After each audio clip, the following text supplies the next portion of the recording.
नमस्कार दोस्तों, मेरा नाम है आशुतोष और आप देख रहे हैं डायनामिक इम्पल्शन। आज के इस वीडियो में हम बात करेंगे 28 अप्रैल 2022 के करंट अफेयर्स के और ज्ञान को कभी भी छोड़ना नहीं चाहिए, इसलिए वीडियो को अंत तक अवश्य देखिएगा। सबसे पहला प्रश्न है, हाल ही में आज़ादी की अमृत कहानियाँ को किसने लॉन्च किया? हु हैज़ रिसेंटली लॉन्च्ड आज़ादी की अमृत कहानियाँ? A Anurag Singh Thakur, B M Venkaiah Naidu, C Meenakshi Lekhi, D Kiren Rijiju. And the right answer is Anurag Singh Thakur. तो हाल ही में केंद्रीय मंत्री, ये इंफॉर्मेशन ब्रॉडकास्टिंग मंत्री हैं अनुराग सिंह ठाकुर जी, इनके द्वारा आज़ादी की अमृत महोत्सव के तहत आज़ादी की अमृत कहानियाँ ऐसे करके एक बहुत बड़ी सीरीज़ है, इसको लॉन्च किया है। इस सीरीज़ में प्रेरणादायक महिलाओं की खासकर लघु वीडियोस की सीरीज़ होगी। प्रेरणादायक यानी कि उन्होंने ऐसे क्या अपने जीवन में किया है, डलना भी चालू हो गए हैं। यदि आप देखेंगे शायद डीडी इंडिया, डीडी न्यूज़ पे ये उपलब्ध है। अब एक ये सबसे बड़ी बात है कि इसके तहत सूचना और प्रसारण मंत्रालय ने नेटफ्लिक्स इंडिया के साथ में समझौता किया था, उसको याद रखिएगा। और अगर इसका क्वेश्चन बन सकता है कि किसके द्वारा ये पावर्ड बाय है या फिर किसके द्वारा समझौता है, तो नेटफ्लिक्स होगा इसका सही उत्तर। दूसरा प्रश्न है, किस राज्य के राज्यपाल ने BRO at 63 को हरी झंडी दिखाई? Which states governor flagged off BRO at 63? A Rajasthan, B Punjab, C Uttarakhand, D Meghalaya. And the right answer is Uttarakhand. तो हाल ही में उत्तराखंड के राज्यपाल जनरल गुरमीत सिंह जी के द्वारा BRO at 63 अभियान को हरी झंडी दिखाकर शुरू किया गया है। अब ये BRO at 63 क्या है? तो बॉर्डर रोड ऑर्गेनाइजेशन है BRO। इसके 63 वर्ष इसकी स्थापना को पूरे हो रहे हैं। अब इसका एक कार्यक्रम होगा 7 मई को, उसके लिए उत्तराखंड में कार्यक्रम होगा, इसी को हरी झंडी दिखाई है। और ऐसे और भी राज्य इसमें भाग लेने वाले हैं। 7 मई को आपको पता चल ही जाएगा। अगला प्रश्न है, L&T ने किसके साथ साझेदारी की? With whom did L&T partnered? A IIT Bombay, B IIT Delhi, C IIT Kanpur, D IIT Madras. And the right answer is IIT Bombay. तो हाल ही में IIT बॉम्बे ने लार्सन एंड ट्यूब्रो, जो कि आप सभी को पता है L&T है इसका शॉर्ट फॉर्म, इसके साथ में साझेदारी की है। इसके साथ में दोनों हरित हाइड्रोजन तकनीक को विकसित करेंगे। इसमें जो भी और चीज़ें हैं, नई चीज़ें हैं, जो और रिसर्च वगैरह करेंगे। और जो हरित हाइड्रोजन परियोजना ये तो रहेगी ही, इसके तहत और भी कुछ और ज़्यादा परियोजनाओं पर ये काम करेंगे। बाकी हरित हाइड्रोजन बहुत ही ज़्यादा चल रहा है, बहुत ही ज़्यादा है, आपको शायद देखने मिले हमारे शॉर्ट RD सीरीज में भी। अगला प्रश्न है, हाल ही में सिप्री की रिपोर्ट के अनुसार भारत सैन्य खर्च में दुनिया में कौन से स्थान पर है? According to the recent SIPRI report, what is the rank of India in the world in military expenditure? A पहला, बी दूसरा, सी तीसरा, डी चौथा।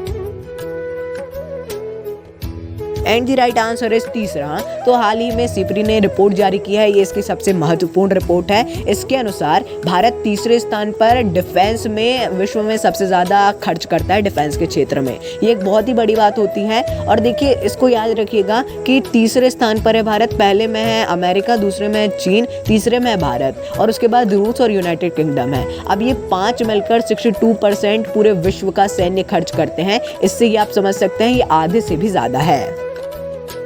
अगला प्रश्न है, SBI कार्ड्स के साथ किसने साझेदारी की? Who partnered with SBI cards? A Tata Consultancy Services, B Mastercard, C Paytm Payments Bank, D Microsoft India.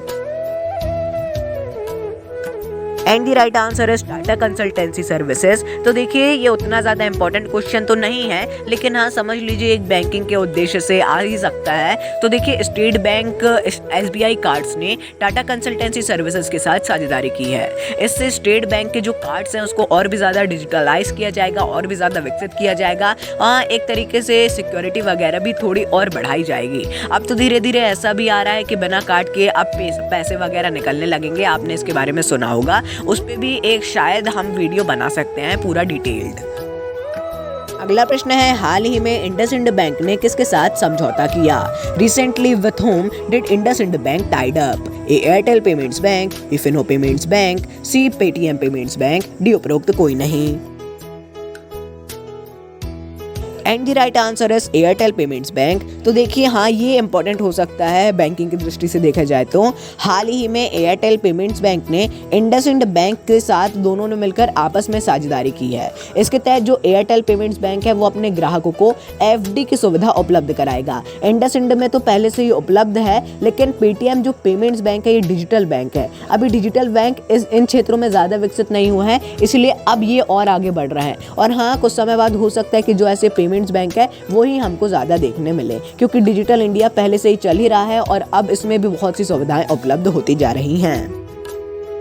अगला प्रश्न है, एशियाई कुश्ती चैंपियनशिप 2022 में भारत ने कुल कितने पदक जीते?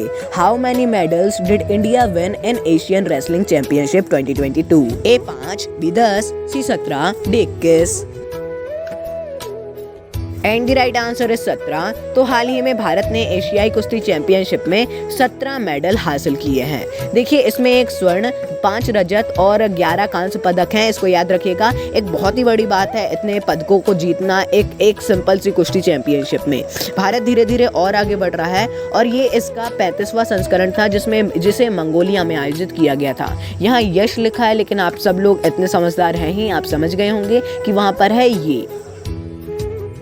अगला प्रश्न है, 28 अप्रैल को कौन सा दिवस मनाया जाता है? Which day is celebrated on 28 अप्रैल? ए राष्ट्रीय संसदीय कार्य दिवस, बी श्रमिक स्मृति दिवस, सी अंतरराष्ट्रीय हवाई अड्डा दिवस, डी उपरोक्त कोई नहीं। एंड द राइट आंसर है श्रमिक स्मृति दिवस। तो देखिए ये हालांकि उतना इंपॉर्टेंट क्वेश्चन नहीं है, लेकिन हाँ यदि इसमें कुछ भी आयोजन वगैरह होता है, जहाँ पर भी कुछ इनॉग्रेट वगैरह होता है श्रम एवं रोजगार मंत्रालय के द्वारा, तो वो इम्पोर्टेंट हो जाएगा।